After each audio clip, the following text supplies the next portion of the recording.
भाग 6। दूरियां और तकलीफें समय का पहिया कभी नहीं रुकता। और एक दिन अदित को एक महत्वपूर्ण प्रोजेक्ट के लिए बाहर जाना पड़ा।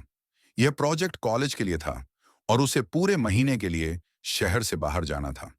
शुरुआत में दोनों ने सोचा था कि यह समय जल्दी बीत जाएगा, लेकिन जैसे जैसे दिन गुजरने लगे, दोनों को महसूस हुआ कि उनकी मुलाकातों का ना होना उनके रिश्ते पर गहरा असर डाल रहा था।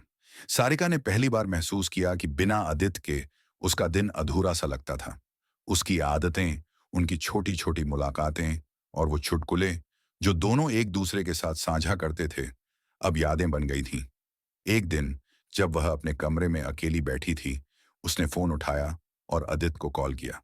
सारिका फोन पर उदास होकर, क्या तुम जल्दी वापस आओगे आदित्य? तुमसे दूर रहना बहुत मुश्किल हो रहा है।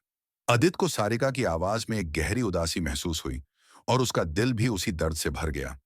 वह जानता था कि इस समय उसका काम जरूरी था, लेकिन फिर भी उसे इस बात का एहसास था कि उसकी अनुपस्थिति सारिका के लिए तकलीफ देह हो रही थी।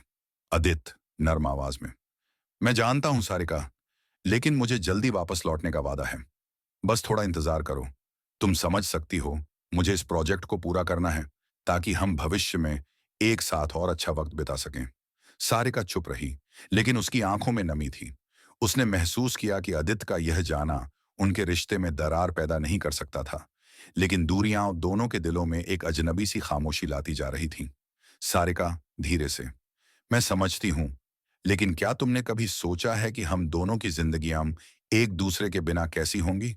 आदित्य की आवाज में गहरी राहत थी, लेकिन उसने भी गहरी सांस ली। तुमसे बहुत प्यार करता हूं सारिका, और यही वजह है कि मैं जल्दी लौटने का वादा करता हूं। तुमसे दूर रहकर मुझे भी बहुत मुश्किल हो रही है, लेकिन हम दोनों को समझना होगा कि यह समय सिर्फ कुछ समय के लिए है। हमारे बीच जो प्यार है वो कभी नहीं बदलेगा। सारिका ने फोन रखा और चुपचाप खिड़की से बाहर देखती रही। उसे अब यह एहसास हो गया था कि प्यार सिर्फ पास रहने का नाम नहीं, बल्कि एक दूसरे को समझने, सहेजने और दूरियों के बावजूद एक दूसरे के दिलों में रहने का नाम है।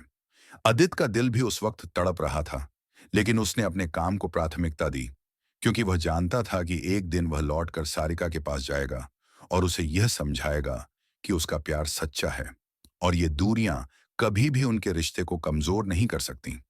इस दौरान दोनों के मन में कई सवाल थे, लेकिन एक बात साफ थी, यह प्यार जो उनके बीच था, वह किसी दूरी से प्रभावित नहीं होने वाला था।